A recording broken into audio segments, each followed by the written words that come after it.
Hello friends, my name is doctor Nitin. I am consultant nephrologist in Manipal hospital Patiala. आज हम chronic kidney disease के treatment options के बारे में डिस्कस करेंगे और पर्टिकुलरली हम लोग रीनल ट्रांसप्लांट या गुर्दा प्रत्यारोपण के बारे में बात करेंगे।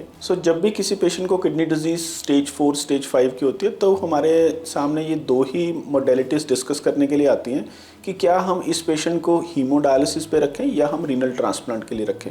रीनल ट्रांसप्लांट या गुर्दा प्रत्यारोपण है वो कब पेशेंट को बताया जाता है। किसी भी पेशेंट का जो किडनी फंक्शंस है अगर 15 ml पर मिनट से कम काम करने लग जाता है, जिसको आप लोग EGFR भी कहते हैं, EGFR अगर 15 ml से कम चली जाती है तो उनको हम लोग रीनल ट्रांसप्लांट या हम लोग डायलिसिस ऑप्शन के बारे में बताया जाता है। अगर हम बात करें इन दोनों में से सबसे बेहतर या अच्छा ट्रीटमेंट क्या है कि डायलिसिस वर्सेस ट्रांसप्लांट। कोई भी पेशेंट जो यंग एज में है, जो फिजिकली फिट है या जिसको किसी को और कोई बीमारी नहीं है, वो अपनी नॉर्मल हेल्दी लाइफ इससे पहले सही सर्वाइव कर रहा था, चल फिर रहा था, तो उसके लिए रीनल ट्रांसप्लांट कभी भी बेहतर ऑप्शन रह सकती है। बट ऐसा नहीं है कि रीनल ट्रांसप्लांट ही एक ऑप्शन है। हम लोग डायलिसिस से भी काफ़ी देर पेशेंट नॉर्मल अपनी लाइफ सर्वाइव करते रहते हैं। बट ट्रांसप्लांट से quality of life definitely dialysis में क्या है कि पेशेंट को हफ्ते में 2 बार 3 बार डायलिसिस कराने के लिए आना पड़ता है। ट्रांसप्लांट में पेशेंट को शुरू में हफ्ते में 1 बार या 2 बार, फिर महीने में 1 बार, फिर 2 महीने में 1 बार, और पेशेंट अपनी नॉर्मल लाइफ सर्वाइव करता रहता है। इसीलिए हम लोग कहते हैं कि ट्रांसप्लांट बेटर ऑप्शन है। In terms of cost also, अगर हम कॉस्ट की बात करें, डायलिसिस में हम लोग थोड़ी कॉस्ट जो है जैसे monthly 20 to 25,000 rupees per month हम लोग स्पेंड करते हैं।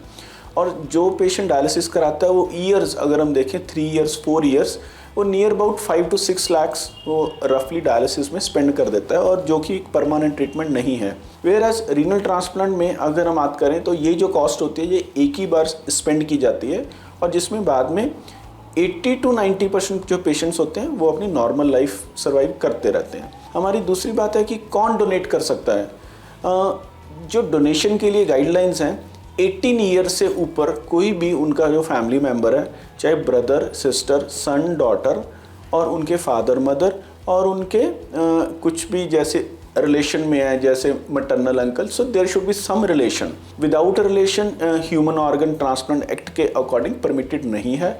हमें फैमिली रिलेशंस में ही ऑर्गन ट्रांसप्लांटेशन करना होता है after the permission from the government.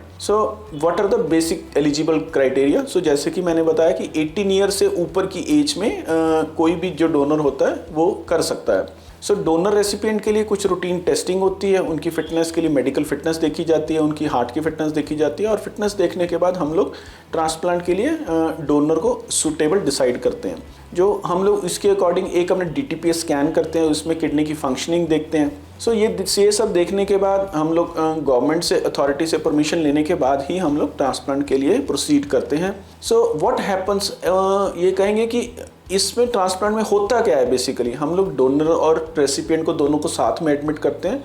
Recipient को कुछ दिन 1-2 दिन पहले कुछ मेडिसिन भी शुरू की जाती हैं, और उनको एडमिट करने के बाद सेम डे उनको डोनर की सर्जरी की जाती है। किडनी उनकी डोनर की लेप्रोस्कोपिक दूरबीन से ऑपरेशन करके किडनी निकाली जाती है, और same time within 30 to 40 minutes में एक कोल्ड स्कीमिया टाइम होता है जिसमें वो किडनी लेके हमें रेसिपिएंट को जोड़ना होता है। ये जो किडनी की जो वेसल्स होती हैं हम लोग पेशेंट की वेसल्स के साथ, पेट की जो नसें होती हैं उसके साथ जोड़ देते हैं, यूरिन की पाइप को ब्लैडर के साथ, और खून की नसों को रेसिपिएंट के खून की नसों के साथ जोड़ दिया जाता है। और मोस्ट ऑफ द केसेस में किडनी को जोड़ने के बाद साथ ही साथ यूरिन शुरू हो जाता है, और तीसरे से चौथे दिन जाके ये क्रिएटिनिन बिल्कुल नॉर्मल भी हो जाता है। पेशेंट को ये मेडिसिन्स कुछ होती हैं हम लोग जिसको ट्रिपल ड्रग बोलते हैं, ये सब रेगुलरली लाइफ लॉन्ग ये मेडिसिन्स लेनी पड़ती हैं। Most of the patients, 90% patients होते हैं इनको ठीक रहते हैं, बट उनको रेगुलरली फॉलोअप लेना होता है और मेडिसिन्स मिस नहीं करनी होती। कैसे भी हमें रीनल ट्रांसप्लांट जो है हमसे सबसे बेस्ट ऑप्शन माना जाता है अगर ये किडनी डिजीज स्टेज 4-5 और अगर फैमिली सूटेबल डोनर मिल जाए तो। Thank you.